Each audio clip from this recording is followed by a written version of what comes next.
Boa noite a todos e todas. Bem-vindos ao ciclo de encontros promovido pela FIPEA. Meu nome é Mauro Odo Nogueira, eu sou pesquisador do IPEA e diretor da FIPEA, né, e coube a mim aí a honra de intermediar, de fazer a mediação desse encontro que eu vou falar em mais detalhes. Bom, queria começar dando boas-vindas a todos, né, dizer a gente esses encontros que a FIPEA está promovendo, eles são mais do que um bate-papo sobre o concurso, mas uma comemoração, né, para esse tão aguardado concurso de IPEA, que a gente vem, né, há anos, né, querendo, buscando para recompor nosso quadro.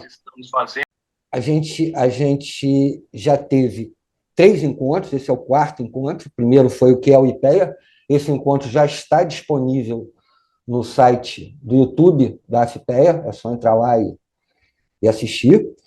Em breve vão estar disponíveis também o 2º e o 3º, que é Meio Ambiente e Sustentabilidade, é o 2º, o 3º é Estado, Burocracia e Participação Social, né? E agora esse encontro sobre desigualdade e pobreza. A seguir a gente vai ter um encontro sobre a FIPEA e sindicalismo, um sobre tecnologia e inovação, macroeconomia, análise de conjunturas, gênero e raça, comunicação, gestão, processo de trabalho e editoriais, e políticas sociais, saúde, crianças e adolescentes. A gente vai até dia 6 de fevereiro com esses encontros. Todo esse calendário está disponível no site da FIPEA, como também os links para inscrição via plataforma Zoom. Né? Esses encontros, além desse objetivo de mostrar para quem está querendo entrar, quem está querendo vir para ser colega nosso, né, mostrar o que é o IPEA, mostrar o que a gente faz, dar uma ideia de quais são os trabalhos, qual é o debate que está em curso hoje no IPEA, né, também está sendo para nós, pesquisadores do IPEA, uma oportunidade de trocar figurinha entre a gente, de rever colegas que estão, né, e vocês já devem ter visto, a gente tem colegas em outros órgãos de governo, tem caso do Serguei hoje, né, no organismo internacional, então, né, nossos colegas do IPEA vão e voltam para casa, né, o que é muito enriquecedor para todo o processo, né, reencontrar esses colegas, reencontrar colegas aposentados. Esse conjunto de eventos que a gente está promovendo, na verdade, não são isolados, não é isolado, ele é continuidade de uma série de ciclos de debates que a gente já teve no IPEA. Um foi uma roda de conversa sobre diversidade, que a ideia, inclusive, era debater a questão da diversidade para que a gente pudesse ter um concurso que contemplasse o tema da diversidade, fosse inclusivo, e conversa sobre o perfil do servidor do IPEA, que é um antigo debate da casa, né? Quem entrar na casa vai acompanhar esse debate, que é a questão entre planejamento, pesquisa aplicada, né, e assessoria governamental, que é a história do IPEA. Bom, já falei para caramba. A gente vai ter agora 20 minutos para cada palestrante falar e se apresentar. Depois a gente vai abrir para pergunta, para quem está aí na plateia, né, liberado para perguntar, e a ideia é que isso seja o mais informal e o mais em casa, em família possível. Eu comecei dizendo que para mim era uma honra e uma enorme responsabilidade mediar esse encontro, né? Coube para mim mediar o encontro. Então, eu vou dar o nome completo, né? Porque é um encontro entre Pedro Herculano Ferreira de Souza, que trabalha com pobreza e assistência social, e Serguei Soares Gilon Soares, que trabalha com desigualdade, pobreza e proteção social. São 2 queridas figuras, 2 queridos amigos e duas pessoas, tanto como seres humanos, quanto pesquisadores, que eu tenho um profundo respeito. Serguei Soares, não precisa dizer, é uma lenda, né, para quem estuda pobreza nesse país. Né? Eu entrei no IPEA depois do Serguei, né, apesar de eu acho que eu sou mais velho que ele, mas eu entrei no IPEA depois dele, eu entrei no último concurso. Né, e até hoje eu me lembro do dia que eu fui conhecer Serguei. Né? Serguei era um nome, né? Serguei é uma lenda. Um dia, assim, não, vai conversar com o Serguei Soares. Eu fui meio, né, preocupado com, meu Deus do céu, vou conversar com o Serguei Soares, e me deparei com essa figura doce, simples, modesta, né, que é o que caracteriza para mim, né, as grandes mentes. Então, assim, E, além de pesquisador, né, o Serguei acabou sendo presidente do IPEA. Então, foi também um querido presidente, né? Foi uma honra e um orgulho ter um colega como presidente da casa, né? O que também é uma coisa razoavelmente comum, a gente volta e meia tem presidente da casa que são colegas, a atual presidente da casa, Luciana Mendes, é também uma querida colega, também uma profissional e um ser humano respeitabilíssimo. Então, também é uma honra e um orgulho ter, nesse momento, a Luciana promovendo esse concurso como presidente. Então, é isso. A gente tem, de um lado, Serguei Soares, que é o Serguei Soares, né? E, do outro lado, Pedro Herculano. Apresentar o Pedro brevemente. O Pedro conseguiu a façanha de ganhar um prêmio Jabuti, né, o principal prêmio, né, principal do Jabuti, com um livro de economia. Né? Só isso já basta. Né? Jabuti tem categoria conto, literatura infantil, poesia. Eu já concorri ao Jabuti com poesia e tal. Tem categoria livros acadêmicos. Geralmente, historicamente, o primeiro lugar do Jabuti é do mundo da literatura. E a gente teve um prêmio Jabuti para um livro de economia. E quem conseguiu essa façanha foi Pedro Herculano. Então, acho que só isso é suficiente como apresentação. Então, sem mais delongas, né, começamos pelo nosso querido Serguei, 20 minutos. Aí, Serguei, começa dando uma palhinha, né, sobre, né, né, tua trajetória, currículo, etc. E depois segue o baile. Bem-vindo, cara. Saudade. Ok, muito obrigado, Mauro. Também sinto muitas saudades e é um prazer estar aqui. Agradeço muito o convite, muito mesmo.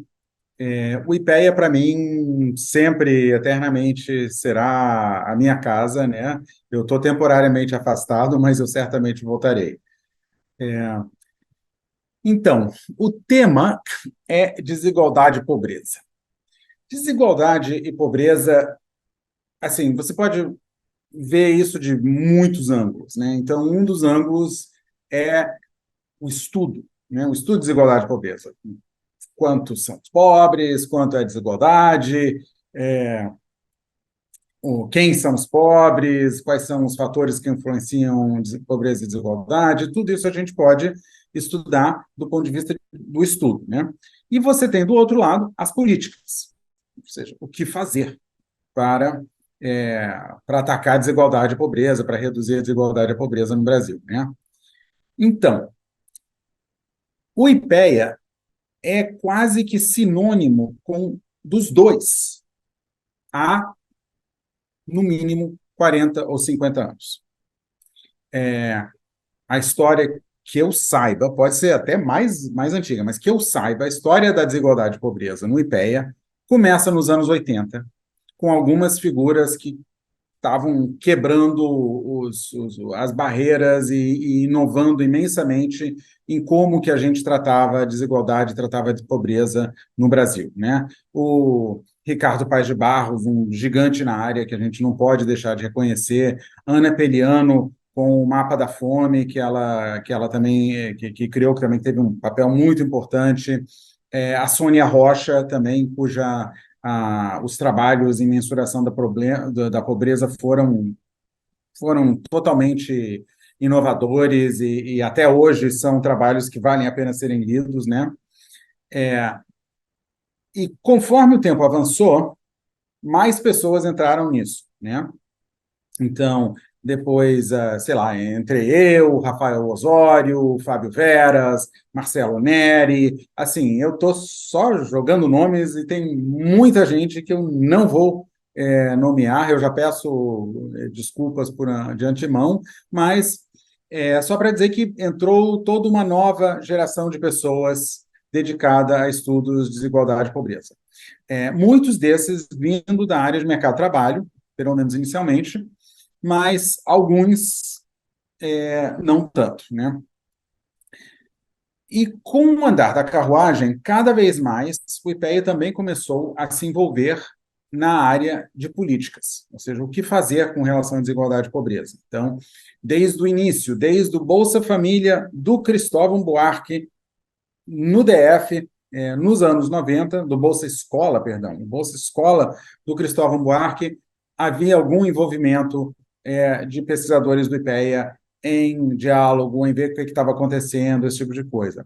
Quando foi criado o Bolsa Escola Federal, foi um envolvimento pesado do IPEA, e depois veio o Bolsa Família, né, que juntou tudo isso. Mais uma vez, o IPEA estava presente, pessoas que estiveram, tinham estado no IPEA, passaram a estar no Ministério do Desenvolvimento Social, né, é, e, e, e articularam fortemente o formato do Bolsa Família. Nós estabelecemos é, é,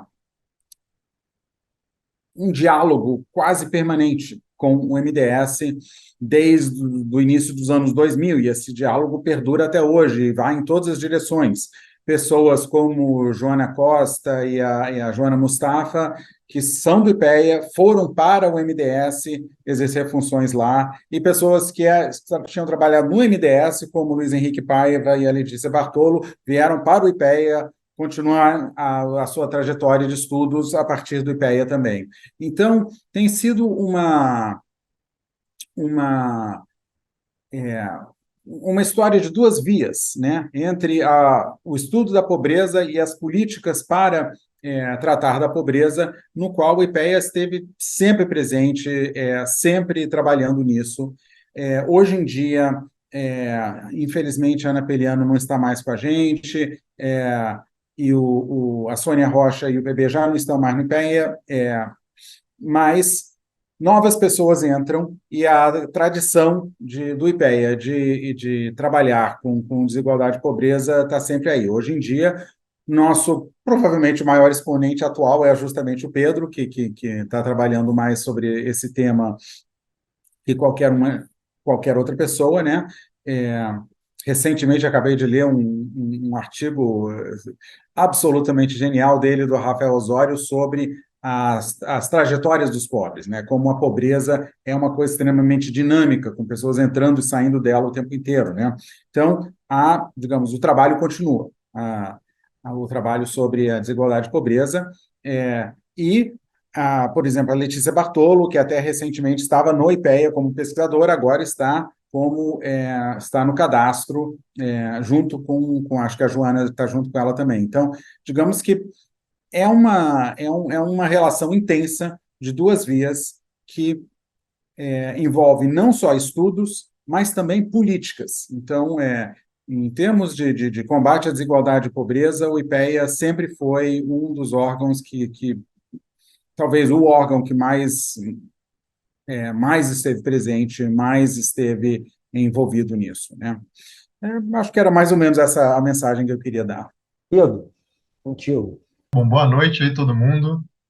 Foi estranho ficar me pegando aqui. Vamos lá. Foi um super prazer estar aqui, né? O Mauro, a gente entrou junto, né, no mesmo concurso. O Serguei também já era uma figura conhecida do IPE, mesmo quando a gente entrou há um tempão, e agora ele está longe aí, mas em breve, ou em algum momento, vai voltar, né? A gente continua com bastante contato. E eu até a gente conversei rapidinho com o Serguei antes, ele falou assim, eu assino embaixo de tudo que ele falou, em termos de... É uma área que já era a área que eu queria trabalhar quando eu cheguei no IPE. Quando eu entrei no IPE, eu ainda não tinha terminado nenhum doutorado, estava no meio do doutorado, enfim, acabei recomeçando o IPE, né, tirei uma licença para terminar depois e tal, mas foi uma sensação de chegar numa área que tinha muita gente muito, muito conhecida, o que era um pouco, também fiquei um pouco intimidado de início, mas pessoas que foram todos muito legais, e foi um ambiente muito bom, assim, de início. Óbvio que lá em 2009, né, quando a gente entrou, no meu caso era isso, eu estava fazendo doutorado na sociologia, né, e depois terminei o doutorado na sociologia, pensando, demorou aqueles 6 meses iniciais de certo complexo, assim, de impostor, né, assim, de, pô, será que eu estou no lugar certo, né, lugar de economista e tal, embora no nosso concurso o perfil tenha mudado bastante em algumas áreas, o que foi bom, eu acho, e mesmo assim não quando eu conheci o Serguei e o Rafael e a gente começou a trabalhar junto, foi uma experiência muito boa, assim, durante muito tempo. Teve, na época, o Fábio Veras também, né, que estava fora, mas no IPC, o Serguei nem falou do IPC, eu falei para ele falar, mas ele vai falar ainda do IPC, né, nas próximas intervenções. e o Marcelo Medeiros também, enfim, todos que viraram assim, pessoas com quem a gente trabalhou e que viraram todos grandes, eu espero que concordem, né, mas viraram, pelo menos do meu ponto de vista, grandes amigos, e numa instituição que me pareceu ter um clima acima da média, assim, considerando pelo menos departamentos genéricos de universidade brasileira, acho que o IPEA tem um clima de trabalho acima da média, e isso é muito bom. E desde o início, eu acho que pessoas que estão pensando, ou se imaginam, querem se imaginar se no IPEA faz sentido ou não, eu acho que o Serguei tocou em alguns pontos bem importantes. Assim, na minha experiência, sempre tive tempo, controle sobre o tempo suficiente para poder estudar coisas que eu queria estudar, ou fazer projetos que queria fazer, embora, obviamente, uma parte do tempo também tem demandas que chegam, seja da direção, seja da presidência, seja de outros órgãos, e uma parte do tempo grande também de interface, no nosso caso específico da coordenação, né, que hoje é oficialmente uma coordenação de pobreza, não, é assistência social, desigualdade e pobreza, enfim, não tem nenhuma hierarquia nisso, né, tem uma etapa muito próxima de você conviver, interagir, e ir a reuniões e conversar e, né, fazer um brainstorm com as pessoas que estão gerindo as políticas, principalmente no MDS, né? No nosso caso, a gente tem outras coordenações têm os seus ministérios, né? A gente tem uma ligação muito próxima com o MDS e no momento está mais próxima ainda, como o Serguei falou, a Letícia, que está lá, ela ficou muito tempo no IPEA, então a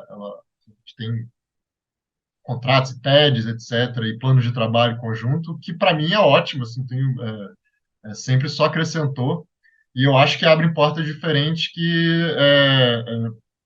é difícil ter esse mesmo tipo de perfil de trabalho só na universidade, né? Quer dizer, a universidade tem outras vantagens, você vai dar aula, você vai ter acesso a alunos, outras coisas, que tem muita gente que gosta muito, mas para o meu tipo de personalidade, pelo menos, o IPE sempre foi um lugar muito bom para trabalhar nesse sentido,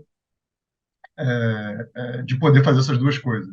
Né? E eu acho que nessa coordenação específica, e a gente fica tentando, tem uma parte desse evento também que é vender o peixe, né? Tentar aqui atrair as pessoas, mas eu acho que tem uma parte específica também, como o Serguei falou, tem muitas pessoas que vieram do mercado de trabalho, mas que essa possibilidade de você trabalhar com várias pessoas de outras coordenações, né? Da própria diretoria de estudos sociais, principalmente o pessoal da educação, mercado de trabalho, mas às vezes até outras coordenações do IPEA mesmo, outras diretorias do IPEA mesmo.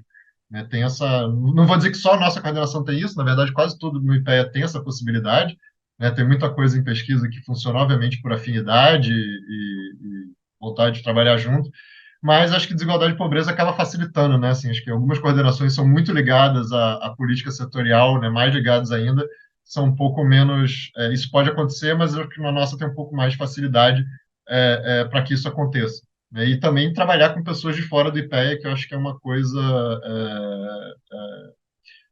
que também é sempre muito rico e permite, quer dizer, trabalhar mesmo de um jeito formalizado ou não formalizado, também tem muito espaço para isso.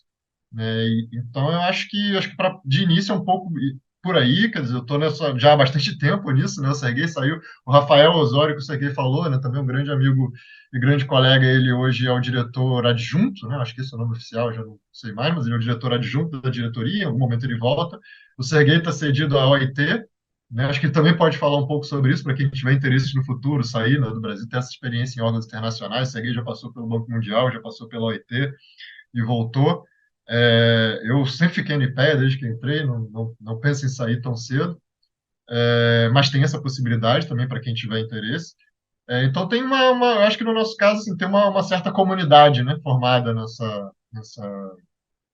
nesse tema, de várias pessoas que eu sei com que eu sempre posso conversar, mesmo que não estejam no momento no IPEA, eu acho que também é um lugar onde você conhece muita gente, tem acesso a muita gente e a novas coisas que facilita muito, né? Facilita muito e é muito instigante, dá ideia de pesquisa e afins, né? Então, assim, hoje, no caso, essa junção, e mesmo essa junção, né, no momento com a parte de assistência social, que a nossa coordenação também cuida, embora eu não cuide tão diretamente desse assunto, que é uma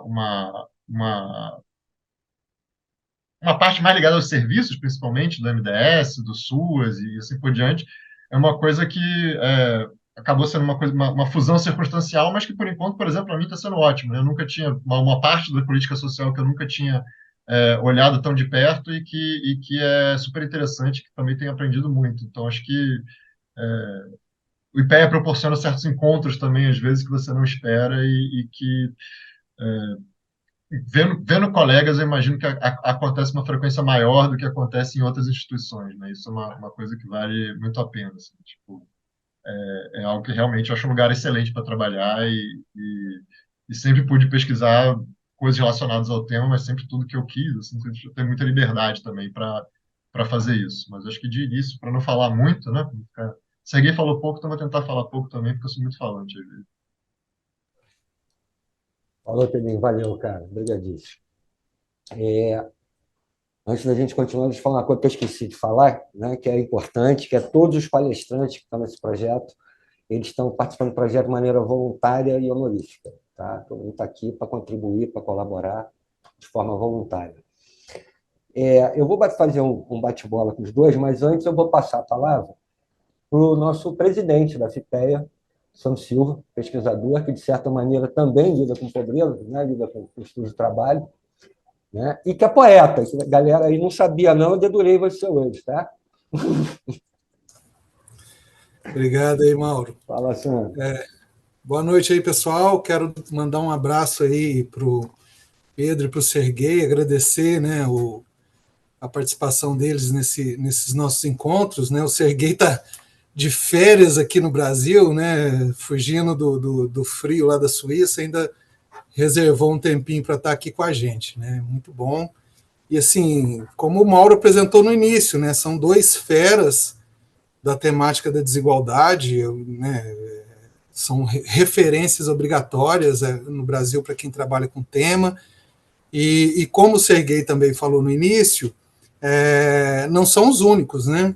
A gente tem toda uma trajetória dentro do IPEA de estudo sobre o tema, né? Várias pessoas passaram pelo IPEA, continuam no IPEA desenvolvendo esse tema de pesquisa, e o que faz, né, o que fez e o que vai continuar fazendo, o IPEA se manter como talvez um grande centro, né, de discussões sobre essa temática aqui no Brasil, né? Então, para as pessoas aí que estão interessadas em entrar, né, no IPEA futuramente, via esse próximo concurso, e que tem interesse nessa temática, com certeza vão contribuir muito e vão poder beber bastante aí dessa fonte aí que esse pessoal já está consolidando aí para a gente, né?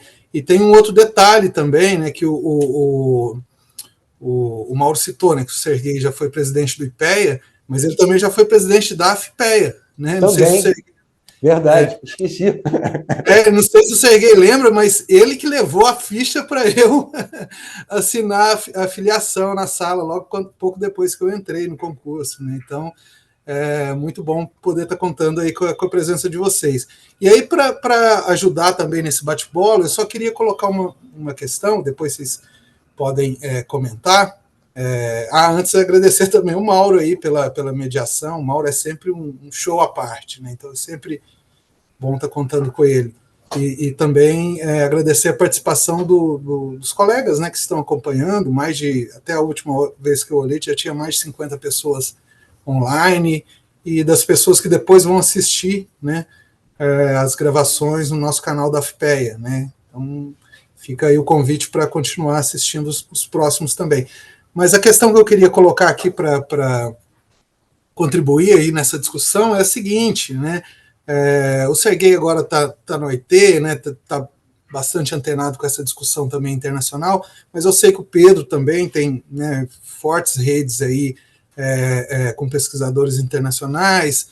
Então eu queria que vocês pudessem falar rapidamente para essas pessoas que querem entrar, e para a gente também, né, que está aqui, como que vocês veem que vai ficar essa, né, para os próximos, para agora e para os próximos anos, essa agenda de discussão sobre desigualdade, né, tanto no Brasil como no mundo, né, como que o Brasil se integra a essa discussão, né, a questão da desigualdade é um dos pontos que está dentro da agenda do ODS, né, dos Objetivos de Desenvolvimento Sustentável da ONU, né, e como que agora também no Brasil, né, que a gente está começando não, já tem um tempo, mas se familiarizando cada vez mais com novas bases né, que estão propiciando um avanço no estudo sobre desigualdade, dados da Receita, né, e por aí vai. Então, eu queria colocar essa questão, né, para como vocês acham que o Brasil, né, se insere, e o IPEA provavelmente, né, vai liderar essa atuação brasileira nessa discussão, mas como que está essa agenda global em termos de preocupação quanto à desigualdade, né, e que com certeza vai ser um dos pontos aí, né, que esses novos técnicos, servidores e servidoras vão poder estar contribuindo no futuro aí. Então é isso. Falou, Sandro. Valeu, cara. Né, outra coisa, na minha idade a gente começa a esquecer as coisas, então é melhor falar logo antes que a gente esqueça, vai chegar no final, a gente esquece. Né? Eu queria agradecer imensamente a equipe da FIPEA toda, o pessoal do suporte técnico, o pessoal que está organizando todo esse ciclo. Né? A gente está acompanhando o esforço da galera para fazer esse ciclo de encontros acontecer. Até agora, tudo rodando perfeitamente. A gente, né, que está participando desse encontro especificamente, todo o apoio que a gente teve. Então, já deixo, desde já, antecipadamente, meu agradecimento. Tenho certeza que falo em nome, né, de todos os colegas que estão aqui. Antes de passar a palavra de volta, né, para os debatedores, seguindo um pouco a provocação do Sandro, eu queria pegar um gancho do que o Pedro falou, né? Na verdade, né, sobre a transversalidade do tema pobreza, né, essa possibilidade de lidar com outras questões. E aí eu deixo como indagação, assim, né, se eu estou correto. Na verdade, eu acho que pobreza é o tema do IPEA. Né? Porque, na verdade, qual é o grande desafio que esse país enfrenta? É a pobreza. E, para além da pobreza, né, pobreza é uma coisa, desigualdade é outra. Então, é um país extremamente desigual e com contingente, né, né, com uma realidade de pobreza histórica que se perpetua, né, há 520 e agora 4 anos. Né? E aí eu vejo pouco sentido em a gente estudar, né, o seu lado de diretoria, estudos setoriais, né, estudo de pequena empresa, precarização do trabalho. Eu vejo pouco sentido estudar isso se não for para, de alguma maneira, contribuir com o combate a essa questão. Quem estuda saúde, quem estuda educação, quem estuda Estado e democracia, quer dizer, no fundo, né, esse é o tema do Estado brasileiro, é o grande desafio do Estado brasileiro. Né, e isso, de certa maneira, caracteriza essa transversalidade. E aí, para situar ainda um pouco esse debate, uma provocação, de que pobreza a gente está falando? Né? A gente fala pobreza e desigualdade, mas de que pobreza a gente está falando? A gente, né, a maioria de nós aqui tem origem em classe média e convive com classe média, média alta. A sensação que eu tenho, né, é que é uma enorme bolha que desconhece esse país. Né? Os números da pobreza, cansei de, em conversas, falar números sobre a pobreza brasileira, as pessoas, não, isso não é verdade, não é assim.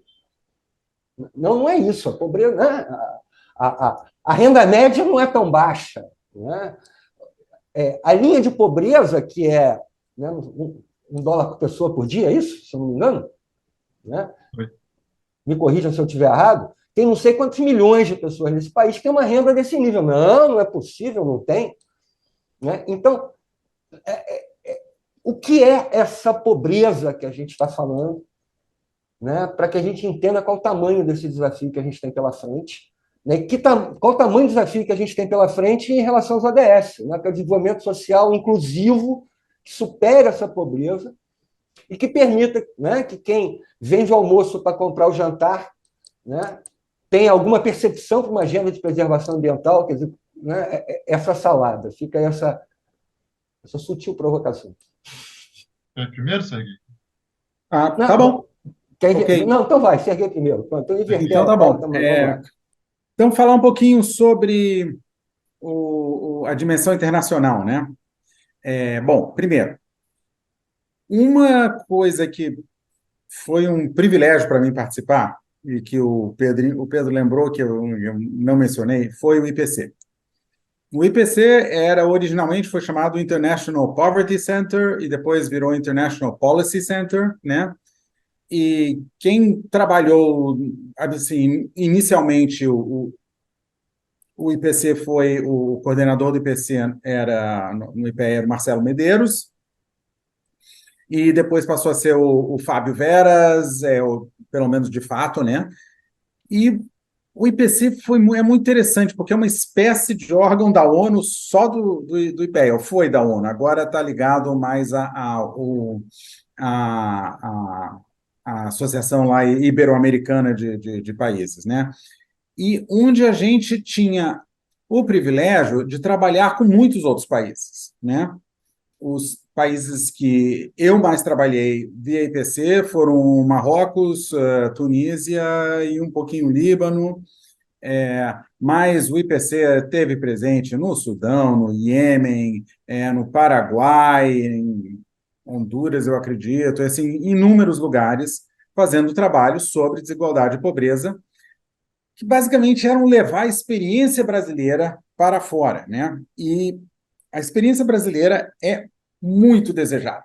O Brasil é um país que, principalmente junto aos demais países em desenvolvimento, a nossa experiência digamos, é muito desejada. Uma coisa que acontece, e agora, bom, como estou no momento aqui, nas Nações Unidas, eu tenho que tomar um pouco de cuidado com o que eu falo, mas uma coisa que acontece um pouco é que, muitas vezes, não vou dizer nomes nem nada disso, mas as receitas de países do primeiro mundo para o terceiro mundo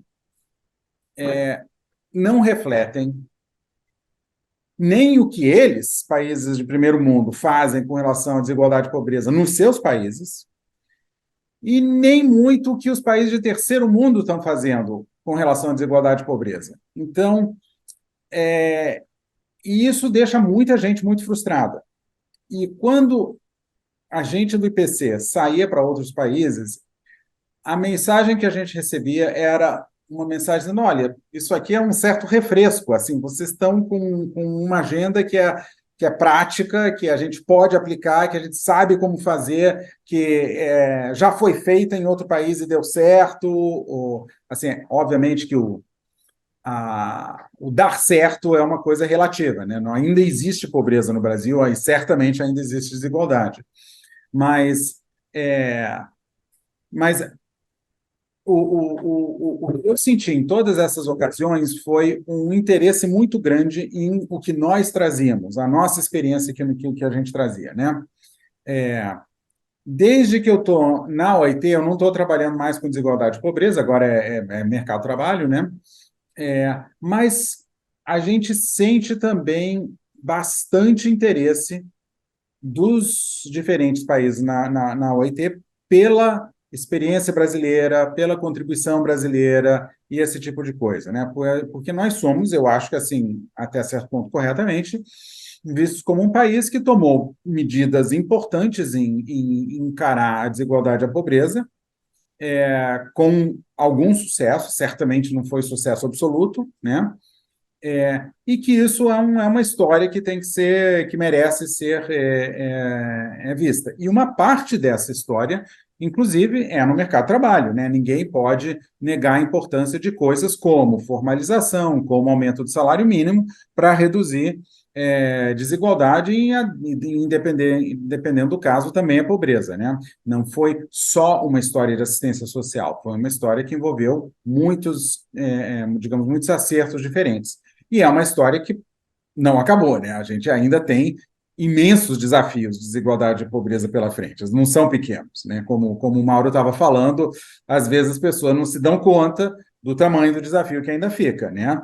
Agora, quando eu comecei no IPEA, o Brasil era um país onde, quando você usava as medidas de peso por altura, altura por idade, peso por idade, as medidas nos quais a fome, né, digamos,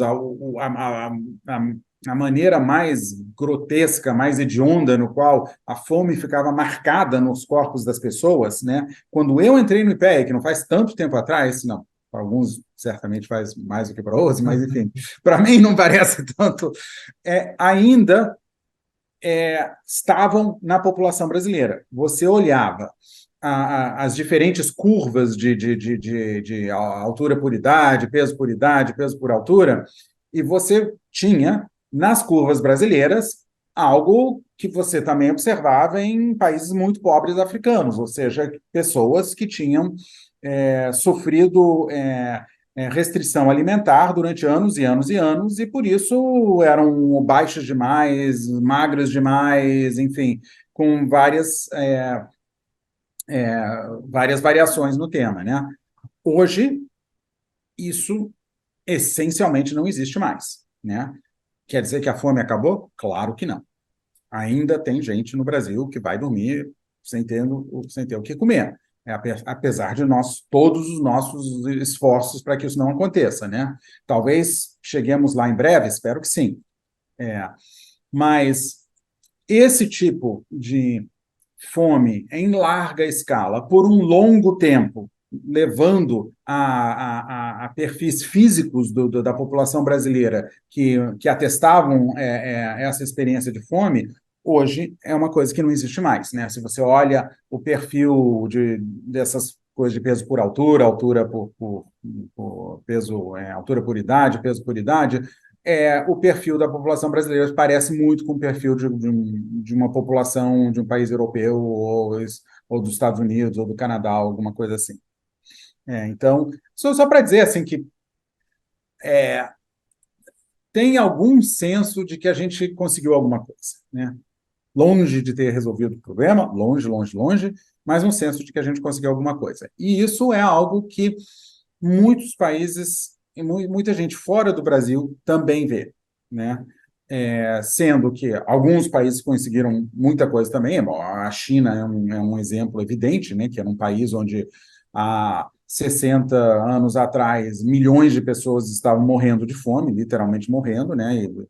E, e hoje em dia também não tem mais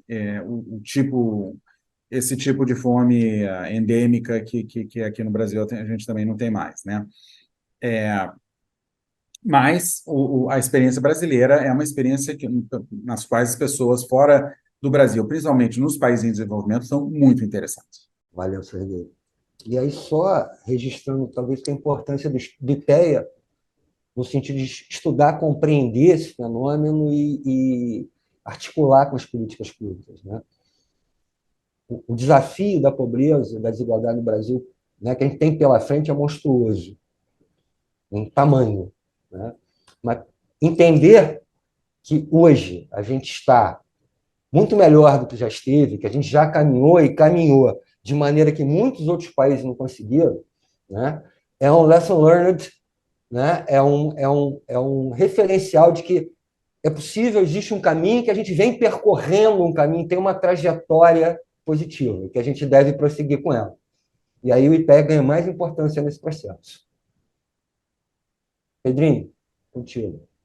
Bom, vou tentar falar de tudo um pouquinho. Não sei, mas nessa parte, assim, acho que tem duas coisas do que você falou, Mauro, e do que o Serguei falou também, que são muito próximas da minha experiência do IPEA, então acho que vale a pena falar um pouco, né? Um essa discussão, enfim, o Serguei então deve ter participado disso 10 vezes mais do que eu, mas assim,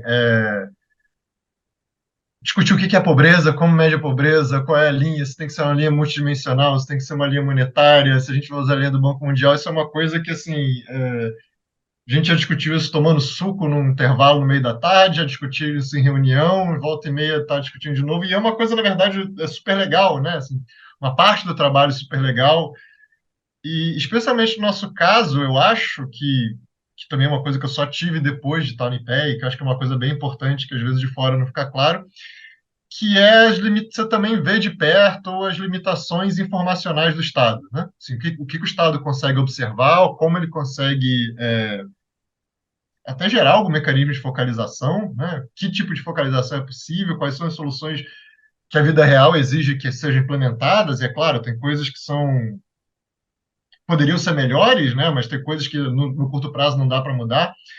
Então, acho que ele dá um certo choque de realidade que, às vezes, assim, você lê só artigos de opinião em jornal, você fala assim, pô, isso aí tá viajando na maionese, né? Assim, acho que dá um certo choque de realidade constante, assim, de ver o que é factível e o que não é, dada a própria estrutura do Estado, a dificuldade de fazer determinadas coisas e assim por diante. E, ao mesmo tempo, uma parte grande do nosso trabalho, e que também acho que o IPEA está num lugar bastante bom para discutir isso, são as questões todas de mensuração, né? Qual é que se mede a renda das pessoas, como você entrevista, qual é o melhor jeito de captar, de identificar onde estão os pobres, e você ter uma certa canal aberto com pessoas do IBGE e participar das discussões, quando eles reformulam as coisas deles lá, assim como muita gente participa, mas a gente também consegue participar, e entender as próprias dificuldades sei lá, qual deve ser a meta do Bolsa Família, né? O Serguei, por exemplo, ele está aqui, ele foi um cara muito... Ele falou desse texto que a gente acabou de fazer, mas, na verdade, é um texto que a gente está fazendo agora sobre fluxo de entrada e saída da pobreza, que é 100% que, na verdade, que eu nunca tinha pensado nisso antes de ler um texto que o Serguei escreveu em 2009, né?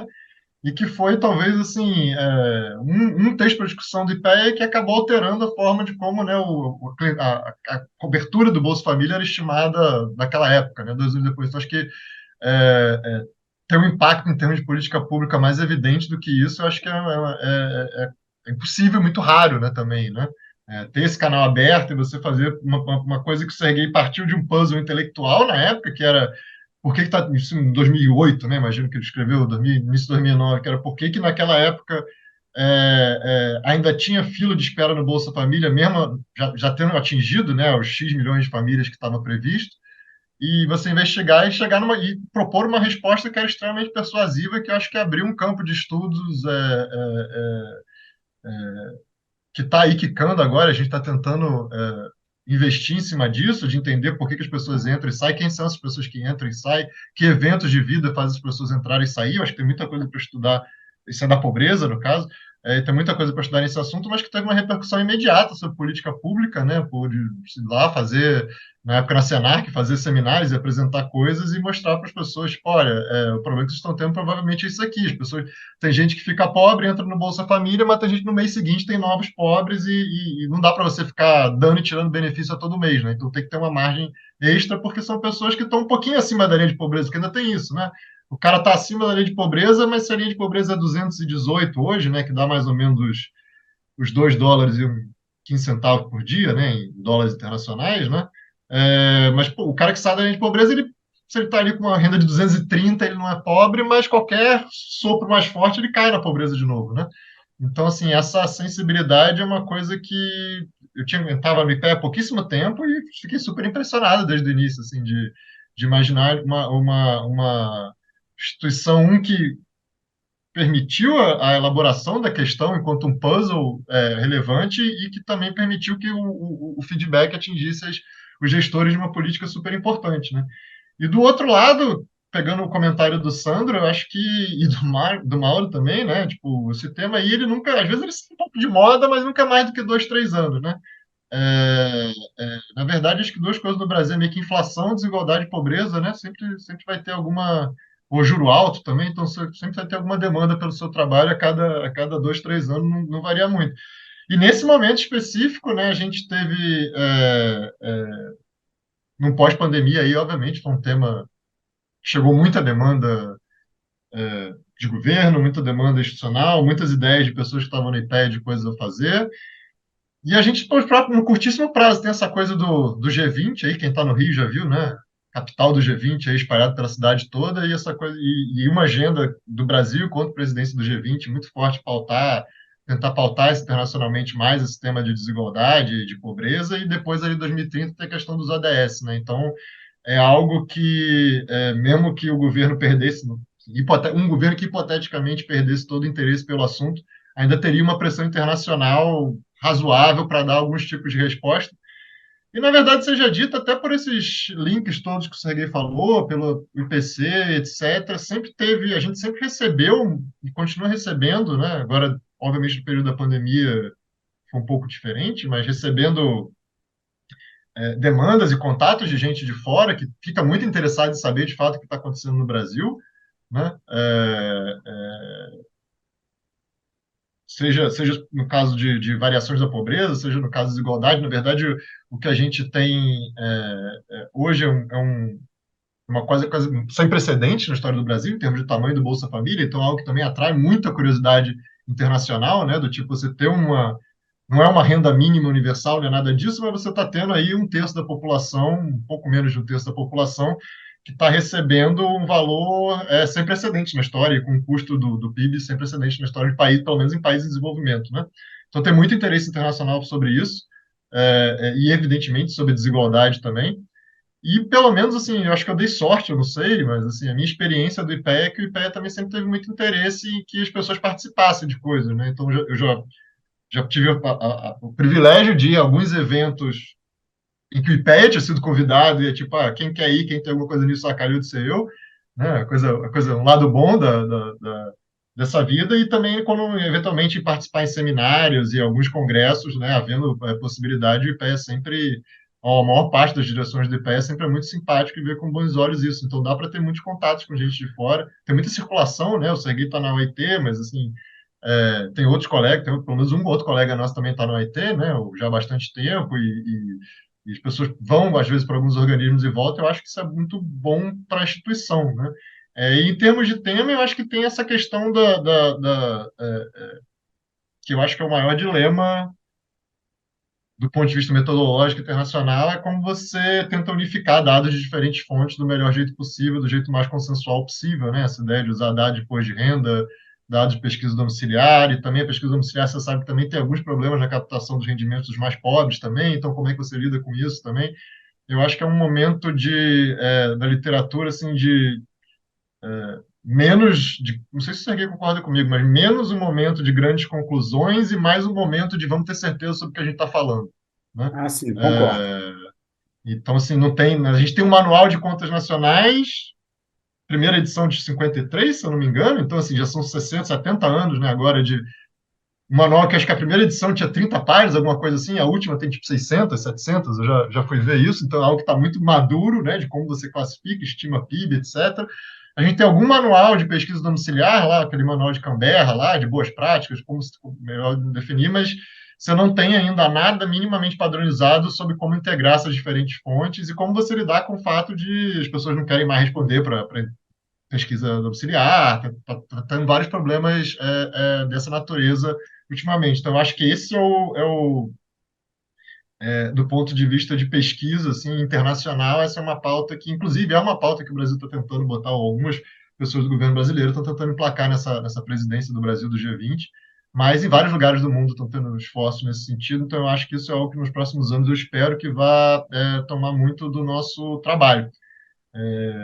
E aí, só para também terminar fazendo não me alongar demais, mas também até para ouvir a opinião do Serguei nisso, considerando que ele está mexendo muito com o mercado de trabalho, tem uma outra, e o Sandro também mexe muito com essa parte do mercado de trabalho, que é uma outra dúvida nossa, que é até um texto que a gente publicou lá no boletim, né, Sandro, no boletim do mercado de trabalho da DISOC e do IPEA, que é uma redução meio surpreendente, muito contínua na desigualdade no mercado de trabalho formal brasileiro, né? Até 2013, 14, a gente sabia que isso estava acontecendo, mas se você vê a raiz, isso continua como se não tivesse tido crise, não tivesse recessão, não tivesse nada. Assim, é tipo uma linha reta que desce desde 2007.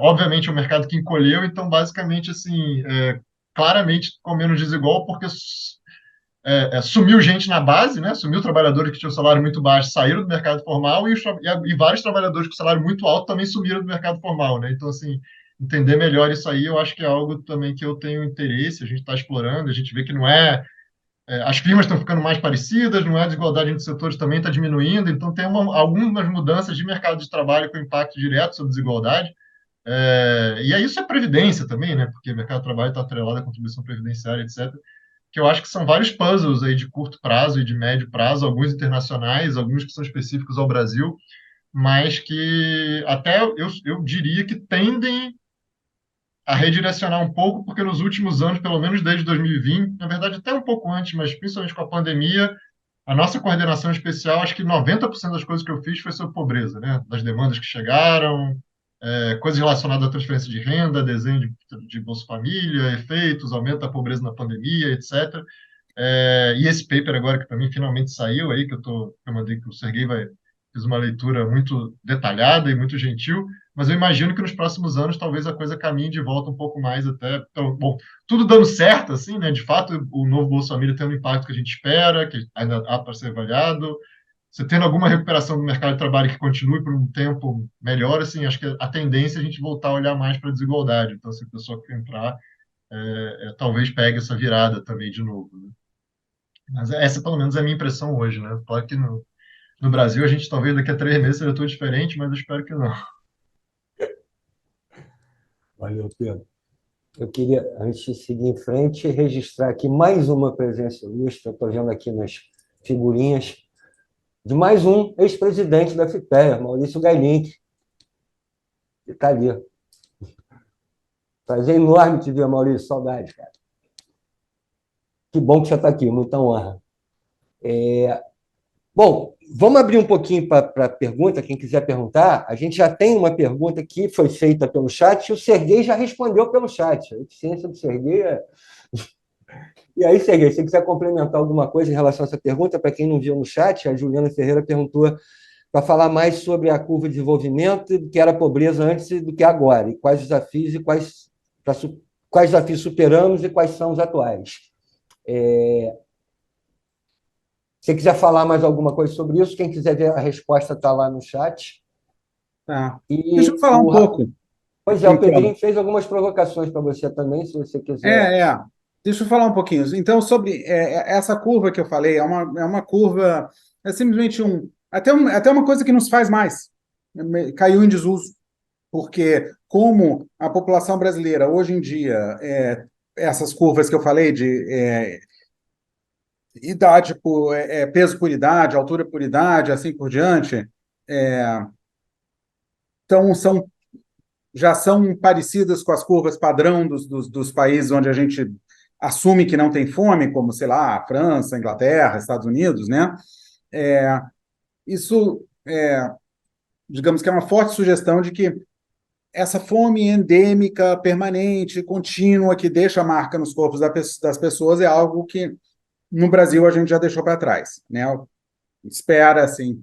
Tanto que essa literatura já nem muitas pessoas fazem, né?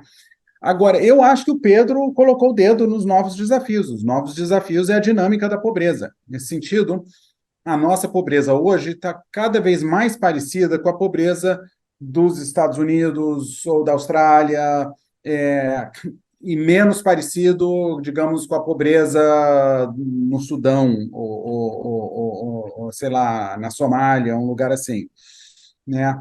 Onde há um fluxo intenso de entradas e de saídas da pobreza. Esse fluxo não é um fluxo de longo alcance, né? Pouca gente sai da pobreza para comprar apartamentos nas áreas bonitas da cidade, nas áreas bacanas da cidade, né? O que é um fluxo de curto alcance, mas é uma mobilidade intensa, né? Há uma grande volatilidade de renda, né? E isso é algo que eu acho que é algo... É o grande desafio no momento que eu encaro, eu vejo da pobreza, né? Como que a gente vê isso? E também aquilo que o Pedro também falou. Se você olha a pobreza no cadastro, é uma coisa, se você olha a pobreza na PNAD é outra. Óbvio que eles não têm que ser iguais, mas a gente ainda não entendeu muito bem como é que os dois se articulam, né? Eu acho que o dia que a gente entender isso melhor vai ser um dia no qual a gente vai conseguir calibrar melhor as nossas políticas contra a pobreza, né? Então, eu concordo inteiramente com o que o Pedro falou. A fronteira hoje é uma fronteira mais ao longo das linhas de 30 páginas para 700 páginas no Manual de Contas Nacionais do que algo revolucionário em termos de como atacar a pobreza, né? Pode parecer um pouco uma coisa assim, pouco sexy, né? Você fica pensando, pô, cara, eu queria fazer uma revolução, não sei o quê. Mas eu acho que não é porque Em geral, as revoluções começam, quando as revoluções vêm, elas jogam muitas promessas para o ar que você olha assim, umas décadas depois, as promessas não foram cumpridas, né? Mas o que as revoluções fazem é que elas colocam as sementes de um futuro trabalho para quando você olha 50 ou 100 anos depois, você vai olhar, não, agora sim, né? Essas promessas estão começando a ser cumpridas. Então, eu acho que a gente os desafios agora na área de desigualdade e pobreza são muito nesse sentido que o Pedro apontou, né? Do cumprimento das promessas através de acertar, às vezes, detalhes relativamente pequenos em como a gente faz as políticas. Beleza, Serguei. A gente tem mais duas perguntas aqui. Uma não é sobre o tema, é sobre o concurso em si, que é o Pedro Santos. Você está perguntando se quem for aprovado na área de gestão logística pode um dia fazer pesquisa também. Pedro, não sabemos te responder, tá? Assim, acho que o ideal seria você encaminhar essa pergunta ao IPEA, tá? A direção do IPEA, a área que está cuidando do concurso. Que aí é uma questão de como é que vai ser essa dinâmica interna, a gente, como associação de funcionários, como sindicato, não tem como responder isso, tá? A Caterina perguntou o seguinte, ela quer saber se é possível, qual a abertura, qual a possibilidade que existe para pesquisa qualitativa sobre as temáticas que o IPEA vem trabalhando, principalmente considerando o comentário sobre os problemas de bases de dados e de uniformização das bases de dados Brasil e da padronização internacional. E aí, né, se vocês têm algo a falar sobre esse tipo de coisa nas áreas de vocês. Eu acho que até posso falar. Bom, no nosso caso, assim, na verdade, isso é uma ótima pergunta, né? Assim, o IPEA até acho que tem uma tradição quantitativa muito forte, né? Assim, até pelo perfil de ser uma casa quase 100% de economistas e agora muito mais diversa, mas mesmo assim, e acho que vai continuar tendo um perfil quantitativo muito forte. Nessa área, né? Na nossa área de desigualdade e pobreza, com certeza, né, Sergei? Muito baseado em manipulação, principalmente manipulação de dado IBGE, né? No fundo, sempre foi a matéria-prima básica dos nossos trabalhos, do trabalho do pessoal que veio antes. Hoje um pouco menos, porque tem outras bases de dados, né? Mais fácil, né? Cadastro único, RAID, etc. Mas sempre com muita coisa quantitativa.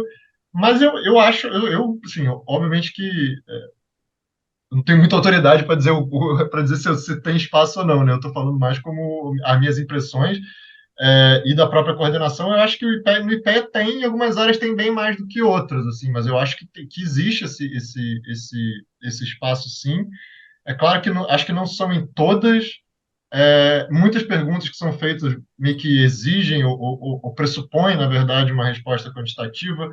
Muito dado porque, assim, você pensar, principalmente quando é uma demanda do Estado, né, assim, o funcionamento da máquina e da burocracia, ele é baseado em metas quantitativas, né, então, normalmente, aquela história como é que é, se deu bilhão ou não deu bilhão, né, qual é o impacto em números agregados e tal, mas eu acho que em algumas diretorias, por exemplo, isso é bem mais avançado, na DIEST, né, que é a diretoria de Estado, eles têm muitas pesquisas qualitativas super legais, e eu acho que na nossa também, em outras coordenações, eu sei que teve alguns estudos, visitas de campo na área de educação, que eles foram a algumas escolas no Ceará, no Piauí, é, é, fizeram visitas presenciais também super legais. Então, assim, eu acho que existe um espaço, sim.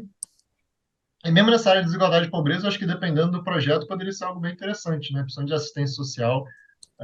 Tem uma parte na parte de assistência social, por exemplo, uma parte dos serviços, né, dos estudos sobre serviços é muito complicado, porque a oferta municipal, os dados são uma qualidade muito variável, né, entre nem todos, tudo no Brasil depende de formação municipal, às vezes é meio complicado, né, porque os municípios nem sempre respeitam as definições e as regras de como guiar os dados, etc. Então, em princípio, eu não diria que não existe, não. Eu acho que existe esse espaço, ele não é muito grande, o que não significa que ele não possa aumentar ou não, mas, assim, apesar de tudo, ainda é uma casa predominantemente de estudos quantitativos. Mas, no nosso caso, na diretoria também tem um núcleo de bolsistas, que também pode estar aí para auxiliar entre pesquisadores. Então, não significa necessariamente que você precisa rodar todos os dados, mas e é claro que se você tiver ideias de pesquisas qualitativas que sejam compatíveis com o papel do IPEA e do interesse da diretoria, eu acho que existe muita abertura para que isso seja feito. Alguém quer falar? Bom, qualitativo, né? Como o Pedro falou, a gente é muito mais conhecido pelo quantitativo do que pelo qualitativo. Mas isso não é algo que a gente necessariamente fica batendo no peito e dizendo, não, aqui todo mundo tem que ser quantitativo. Não, longe disso. E mixed methods, né? Que é casar os dois é o que é considerado boa, digamos assim, a boa prática em tudo quanto é lugar, né? Em tudo quanto é lugar, né? Eu vou. Aí eu não tenho muito mais a dizer do que o Pedro falou, não. Agora, eu vi aqui uma pergunta, eu não sei se eu estou me antecipando, Mauro. Não, tranquilo. Posso só fazer um comentário em cima dessa Uhum. pergunta, respondendo também como pesquisador? De um modo geral, na minha história do IPEA, assim, eu nunca tive nenhuma restrição metodológica. Assim. A única exigência metodológica é que o método seja consistente, cientificamente robusto, né, para em pé. Fora isso, você usa um método que tiver, que você achar adequado, que for, né, justificável e que você quer recurso, evidentemente, para isso. Fora isso. Mas aí, eu sei, já tem um. Né, o pessoal se animou aqui, a gente tem um monte de perguntas, vamos ver se a gente dá conta. Se você quiser já responder algumas que você já viu aí. Posso ler as perguntas? Você vai pegar qual? A Tá. A da relação com os ministérios. dos ministérios, tá? Queria entender um pouco mais sobre a relação com a formulação de políticas públicas, como o exemplo que você deu do MDS. Se é uma relação sempre formalizada com o Ministério, via acordo de cooperação, CT, TED e outros instrumentos, ou ela ocorre de maneira orgânica, prescindindo de acordo formal? Então, essa pergunta eu acho assim muito importante e entender a resposta dela acho que é muito importante para o futuro do IPEA, porque o IPEA não é uma instituição de pesquisa acadêmica, não é para ser uma instituição de pesquisa acadêmica. O objetivo do IPEA é ser uma instituição de pesquisa aplicada, uma instituição de pesquisa que trabalha junto ao governo para que o governo faça melhores, digamos, melhores políticas públicas. Então, como que a gente consegue fazer isso, né? Aí a pergunta coloca muito bem. Você tem os acordos de cooperação, você tem os instrumentos formais, né? Você tem do outro lado o que a gente costuma chamar o personograma, que são as relações pessoais, que aqui na pergunta digamos, ela ocorre de maneira orgânica, prescindindo de convênios formais. Eu acho que nunca se pode prescindir de convênios formais. Muitas vezes, assim, eu imagino que o Pedro, Mauro, todo mundo deve lembrar de, oh, meu Deus do céu, lá eu tenho que fazer mais um TED, não sei o quê. É o tipo da coisa que todos odeiam fazer. É chato, é desinteressante, não acrescenta nada, mas tem que ser feito, porque é a maneira de formalizar a nossa cooperação, né? Então, nunca se pode prescindir do lado formal da cooperação. Agora, por outro lado, eu acho, assim, minha experiência, que é a experiência principalmente junto ao MDS, um pouco junto ao Ministério do Trabalho, um pouco junto ao MEC, é que não há substituto também para as relações pessoais. Por quê? Aquele gestor que está lá com um problema na frente dele, que não sabe como resolver, que está no dia a dia, está comendo ele completamente o tempo dele, né? Quando é que ele vai pensar, vou ligar para o IPEA para ver o que o IPEA tem a dizer, né? É quando ele conhece a pessoa para quem ele vai ligar. Então, eu acho que o personograma, em certo sentido, é imprescindível. E, nesse sentido, a porta giratória, no qual pessoas do IPEA saem para os ministérios e voltam, e pessoas dos ministérios vêm fazer pesquisa no IPEA, eu acho que é muito importante também. Eu acho que, com isso, a política pública, como um geral, sai ganhando, porque a gente passa a ter políticas públicas mais informadas e a gente passa a ter pesquisa mais informada, porque muitas vezes a pesquisa puramente acadêmica, realmente, às vezes a gente pergunta em qual planeta eles estão pesquisando, porque é uma outra realidade que não tem nada a ver com a realidade das políticas públicas digamos que são executadas no Brasil, né? Então, é só para dizer que eu acho que os dois são fundamentais. Você não pode prescindir nem de um, nem do outro. Pedrinho, quer falar algo? Sobre esse ponto, eu até estava lendo as perguntas aqui, mas sobre esse ponto eu acho que até assim, o IP é relativamente pouco burocrático, né? Que é muito chato fazer esses TEDs, esses ACTs, coisa e tal. Vai, tem que ir, enfim. Eu coordenei um na vida, nunca mais quero coordenar, né? Porque eu acho muito chato.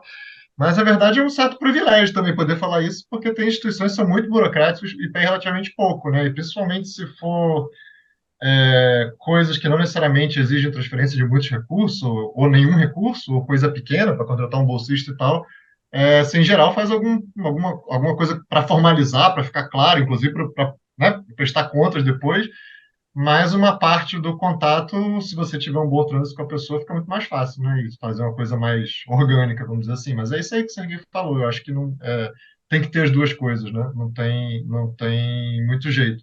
Alguém perguntou coisas sobre dados. Deixa eu achar aqui. Tá. Fala Os um pouco dados. sobre quais os dados estão sendo trabalhados hoje para definir a pobreza, e especialmente sobre esses temas transversais, que estão sendo trabalhados para entender os ciclos de pobreza.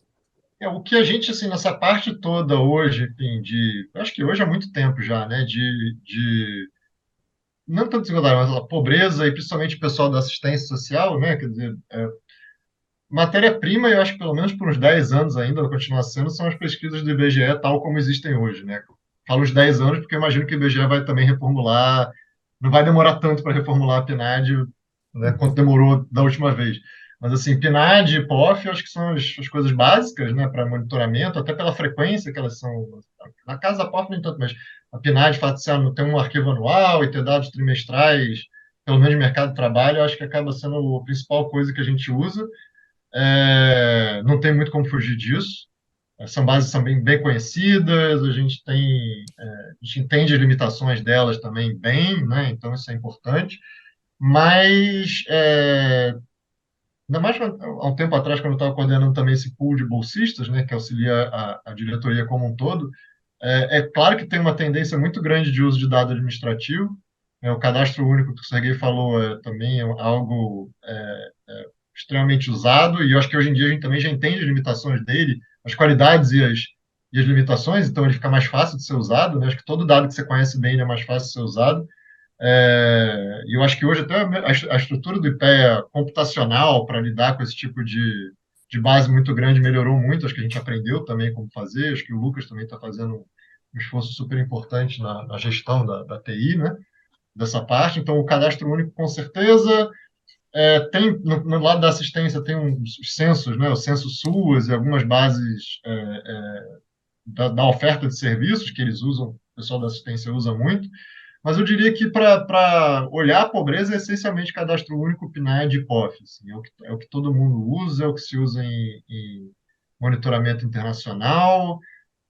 Tem N limitações que a gente fica tentando contornar, o que eu falei, né? Também tem renda dos pobres faltando, também tem N coisas, mas não tem muito como fugir disso.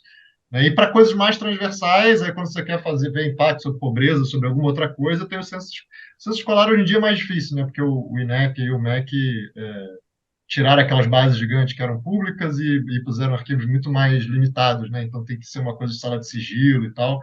Mas o IPEA também tem uma sala de sigilo, não com esses dados, porque o INEP não libera, mas tem várias outras informações mais sensíveis que estão na sala de sigilo do IPEA ou no servidor de sigilo, né? Tem diferentes níveis de sigilo, então acho que a gente tem uma infraestrutura boa para lidar com isso, a maior dificuldade, na verdade, acaba sendo acesso a determinadas coisas, porque alguns órgãos são muito protetores dos seus dados, né? Assim, também é até bom falar para o pessoal que quer entrar, porque é isso, né? Todo mundo também acha assim, o IPEA é governo, então vai ter acesso a tudo que o governo produz, eu vou conseguir, né, sentar no meu computador e rodar e ligar o imposto de renda com o nota fiscal eletrônica, etc. Também não é bem assim, né? Tem muita...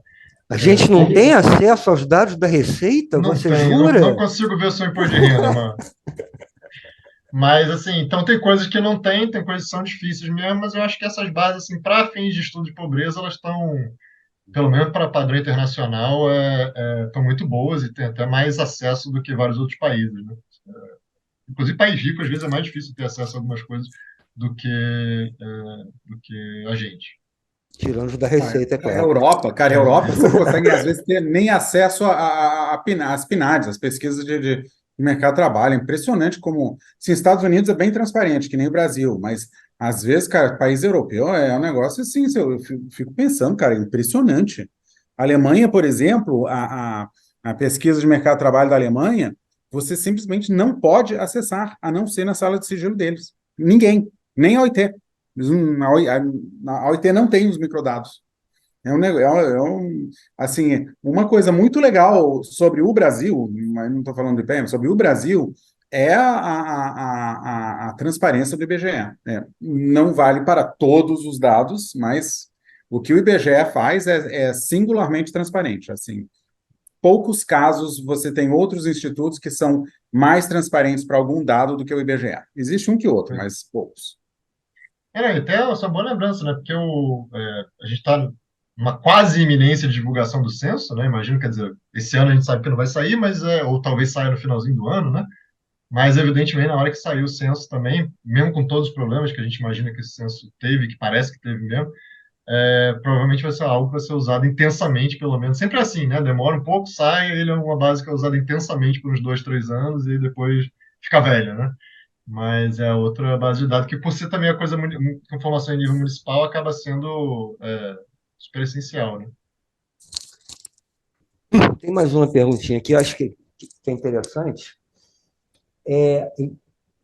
O Jaime Luiz Rodrigues está pedindo um comentário sobre a trajetória do gasto social federal de 2016 para cá, com relação ao PIB, a expectativa para os próximos anos com a reforma tributária, arcabouço fiscal, déficit zero, etc, etc. Quem dos dois se habilita? Isso é uma área na qual o IPEA tem uma tradição longa, a gente vem calculando o gasto social há muito tempo, é, e, o, e se eu não me engano, assim, porque eu estou fora há uns 4 anos, né? Se eu não me engano, isso quem está fazendo agora é mais a área de macro, né? Mas eu tenho certeza que alguém deve estar fazendo.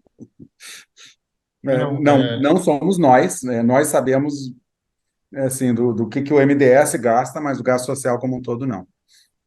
isso até, na verdade, isso é uma ótima pergunta e até algo que eu estou sendo falar até com, né, o Kiko, nosso diretor e tal, que é algo que merece uma atenção, eu acho, em breve, no sentido de o IPEA tem muita tradição e tem o pessoal que calcula e a parte do gasto federal é relativamente fácil, né? Assim, o gasto O federal ele é bem. problema é estados e municípios.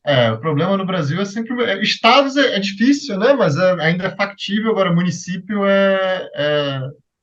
porque é muito município, muito com a capacidade até de prestar contas muito variável, né? O Cláudio Hamilton, né, da Macro, que tenta mexer com essa, por exemplo, com previdência municipal, é um negócio que é um horror, né? Assim, então é muito difícil, mas é uma área que eu acho que até é quase uma bola quicando, assim, de tentar dar mais a ênfase para pelo menos tentar divulgar números mais prontos e redondinhos e consolidados, porque no próprio site do governo, dependendo de onde você olha, às vezes você encontra números diferentes para as mesmas coisas, né?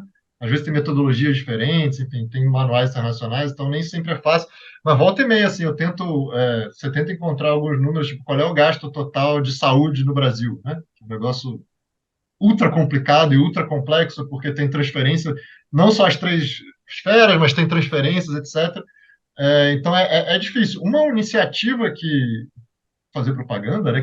Acho que tudo bem fazer propaganda, porque não fui eu que fiz, eu participei só como animador de auditório nessa história, né? Que a Fabiola, nossa colega que é coordenadora da área de saúde, tocou um projeto que foi lançado no final do ano, que tem um projeto, algo com o nome é uma coisa tipo beneficiômetro da Seguridade Social, alguma coisa assim, mas é um site que está super legal e tem vários textos para discussão específicos de área, né, de saúde, assistência e previdência, né, contando história e tal, não sei o quê, mas eles também têm uma parte estatística que divulgam grandes números e oferta de serviços e atendimentos, e tem algumas coisas sobre gasto também. Então, pelo menos nessas áreas, eu acho que também que está bem coberto e dá para ver uma evolução recente, pelo menos. O lance de pensar em relação ao PIB é que o problema é que o gasto pode variar, mas o PIB também variou e não variou na direção que a gente queria, né? Assim, principalmente esse período aí, 2016 para frente, 2016 ainda teve queda, né? Foi o finalzinho da recessão mesmo, mas teve um crescimento muito baixo de 2016 até 2019, depois teve uma queda imensa com Covid, depois uma recuperação, enfim, uma montanha-russa, né? Então, a variação, talvez, eu posso até estar enganado, mas alguns gastos talvez certamente aumentaram como proporção do PIB, por exemplo, a Previdência certamente aumentou como proporção do PIB, né? Porque é um gasto que você não pode baixar e se o PIB caiu e o gasto só está crescendo, não tem jeito, mas então, se não tem grandes variações, não tem uma quebra muito grande nessa série, mas até vale ver lá para ver pelo menos em números, valores reais, acho que dá uma noção melhor, né? É. E para os A Bolsa próximos anos é um Família pouco também difícil. aumentou muito, né? A Bolsa Família também aumentou muito. Aumentou já no ano passado, né? Assim, no passado, acho que foi o Auxílio Brasil já foi 93 bilhões, né? Foi o último número que eu vi. Mas já é um 93 bilhões meio. Não é fake, né? Mas é porque o Auxílio Brasil ele cresceu, foi muito turbinado ao longo do ano, né? Então, assim, ele começou o ano meio fraquinho e É. terminou o ano muito turbinado. Então, se você pegar e analisar o valor de dezembro daria 150 bilhões ou coisa assim, mas no total, de fato, foi gasto 90 bilhões e esse ano o Bolsa foi para mais de 170 bilhões. Então, também é um gasto que saiu, deve estar 1,5, 1,6 do PIB, alguma coisa assim, né? Um aumento também bem grande. Então, se você olhar provavelmente no futuro, se você só olhar a série como gasto, como percentual do PIB, você não veria nada muito anômalo no sentido de não ter uma mudança brutal e radical de 2016, 2017, o que não significa que algumas políticas e algumas despesas específicas sobre as quais o governo tem mais discricionariedade, essas sim podem ter sofrido cortes e mudanças bem abruptas, né? Mas, na verdade, o que você vai ver, acho que essa parte do gasto do Bolsa Família. Teve, antes, deixa eu só fazer uma observação, assim, só um detalhe na fala do Pedro, que aí é voltando à questão do que é trabalhar no IPEA. Né? A gente agora está falando muito sobre coisa, mas voltando lá no comecinho, trabalhar no IPEA. O Pedro, dado momento, falou assim, não, que é o Kiko, nosso diretor, né? Para a gente entender, não, o que é trabalhar no IPEA? Né? Para quem não conhece, né? E estuda o tema, certamente já o citou, né? Carlos Henrique Leite Corseil, que é hoje o diretor da DSOC, que para nós é o Kiko. Né? O IPEA é isso, né? Corseil, né? Está lá nas biografias de todo mundo. É o Kiko, uma pessoa também de uma generosidade, de uma humildade, um monstro como pesquisador. Né? Então, assim, é isso que a gente convive no nosso cotidiano. Essa resposta que vocês deram, em certa medida, sobre essa pergunta, ela já responde parte, não sei se vocês acham que cabe complementar, de uma outra pergunta que está aqui, que é a da Ana Almeida, que ela sempre fica em dúvida quando ela vai analisar a pobreza por meio de renda, se inclui ou não transferência. Né? Principalmente quando analisa o efeito da pandemia e tal, você pode falar um pouco como é que lida com isso. O Serguei respondeu alguma coisa aqui embaixo, né? Já respondeu alguma coisa, não, já deu uma resposta aqui embaixo. Vocês acham que cabe complementar alguma coisa em relação ao que vocês já falaram ou está de bom tamanho? Estou lendo aqui a resposta do Segui. Não, mas é isso mesmo. Acho que os dois números são irrelevantes, né? Assim, o governo em geral usa, né, para as metas, os números, sei lá, o que sai na manchete costuma ser o número com a transferência, porque é o resultado final da coisa, né? Mas realmente para muitas coisas que a gente quer saber e a focalização é a principal delas, né? Olhar antes das transferências é extremamente relevante, né? É o que se faz. Então não tem muito jeito, acaba tendo. É que no fundo, assim, uma grande coisa é que nunca tem um número só, né? Acho que essa também é um. Sempre tem vários números, sempre os números são meio complicados, assim, são simplificações provisórias que são úteis para a comunicação, né? Mas sempre você tem que olhar várias coisas, eu acho.